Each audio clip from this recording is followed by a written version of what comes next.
Good morning. You listen to FloorDaily.net, and I'm Kemp Harr. This morning, my guest is RD Weis, who's the owner of RD Weis, a commercial contractor in the Northeast. Randy, how you doing?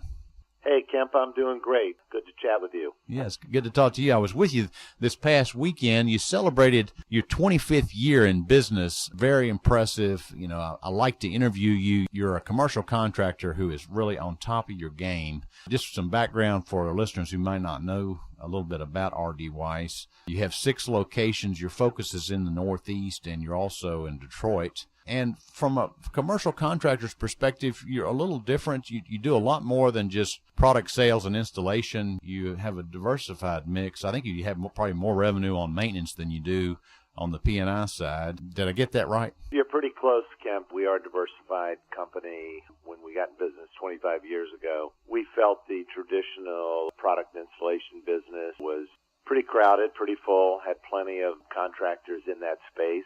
And we tried to carve out for ourselves more of a service piece, and also on the P&I side, tried to really live off of our own specifications and not specifications of others. And this is actually your second career. The first part of your life you spent in the corporate world with Bristol Myers Squibb and Clairol. And when you got in this business, you really did get into the maintenance side first. After a few years, actually bought a few of the environmentalist locations, right? Yes, we did do that, and I can thank or blame, I guess, whichever is most fitting, the environmentalists for getting us into the traditional P&I business, because when they hit the streets about 11 years ago, we saw their business model as well thought out, something that would be attractive to corporate end users, and we felt if we did not develop a competitive product to what they were offering, we would have some serious problems in growing and maintaining what we had. So you had a celebration event this past weekend. It was up there at the Westchester Marriott, and you had, I don't know, over 100 people there, big celebration, thanking some of the suppliers and partners that you have in the business, and also had a lot of your employees there. You know, one of the neat things you did, too, is while you had everybody together, you had a meeting before the party and brushed up on some of your people's selling skills, gave them some more product knowledge. So, again, one more example of you being on top of your game. One of the questions I'd like to ask you, 25 years of success in the business, what do you think is the secret to your success? Well, I think it's several things. I think it helped a lot, Kemp, that I had a good number of years in corporate America under my belt where I was able to work with other people's money and not have my money on the table every day, because like everyone else, I made a lot of mistakes in my early years. So by the time I went into my own business, I think I understood the basic metrics of business well enough where I didn't make a lot of costly mistakes, in large part because of the background and training I had. And like every other successful company, I'd have to say, you know, we focused hard on getting the right people in the right positions in the company. And, you know, when you get the people part of it right, everything else falls into place. Oh, that is so true. And, you know, one thing I haven't pointed out that most people know, but I should point out, is that your management style, you are a servant leader. You're just one of the team. And you also give back. I mean, you've served as the chairman of the board of StarNet. So you have found time to help other members of StarNet to find success as well. What do you think some of your challenges are in this business? You know, I think probably the thing I worry the most about today is how difficult it is to bring young people into this industry. You go to any industry event and you look around the room, and probably the average age of the people in the industry is 50 plus. And I'm very concerned that this is not an industry that appeals to younger people that much. And we as business owners have got to find ways to make it more exciting, make it more appealing, or 10 years from now, that average age is going to be 65 or 70, and eventually we all got to go. Mm-hmm. It's interesting you say that, because you have made some recent moves in remodeling your office down in Manhattan, and you've turned it into an office of the future with very few walls and a lot of collaborative spaces, right?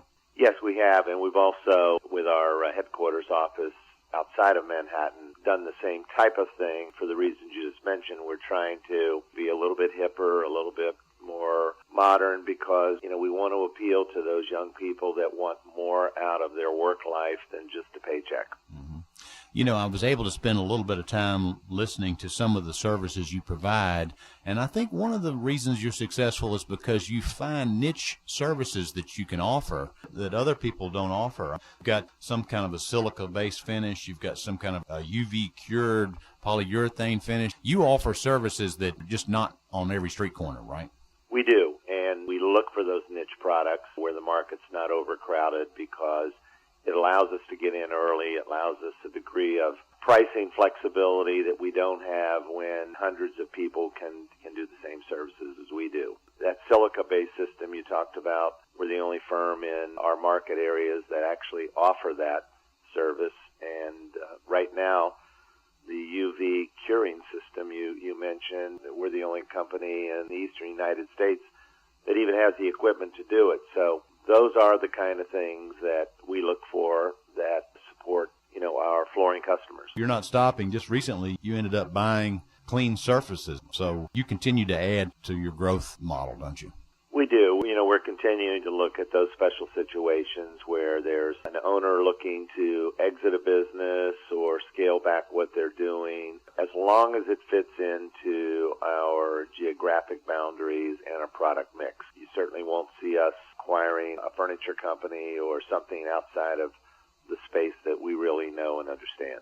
Talking to you as a leader at StarNet, there's been some debate recently about how much influence a commercial contractor can wield on exactly which brand of floor covering product is installed on any given project. What's your thoughts on that? Well, in our company, we have business developers in our markets. We do not have, for example, a large department that looks to the general contractor as a high percentage of our business. So in our case, and while our business volume is not as significant as some others, most of the business, a high percentage, 80% of the business we do, we specify. We work specification with the design firm or the end user, because we want to control our own destiny a little bit more. Mm-hmm. Basically what you're saying is that if a commercial contractor does pioneer or missionary work and builds themselves up to, say, a specifier A&D group or even the end user, then they basically look to you and listen to you based on your recommendation, right? That's correct. And, our message to the marketplace has always been we represent a broad spectrum of product lines, whereas a manufacturer's rep only positions their line. And, who can be more objective? Certainly not the person with a single line. And that sort of ties back into the survey that Floor Focus did a couple of months back, where for the first time in many, many years, there was a huge increase in the amount of influence that a contract dealer rep has with facility manager versus a manufacturer's rep. And I think you heard in our meeting, we're really sounding that alarm with our staff to let them know that there's a big opportunity on the street for the flooring contractor to get out and show some influence and control some specifications. Okay, Randy, it was great to talk to you again. Congratulations on 25 years of success. Again, been talking to Randy Weis with RD Weis, and you've been listening to Kemp Harr and FloorDaily.net.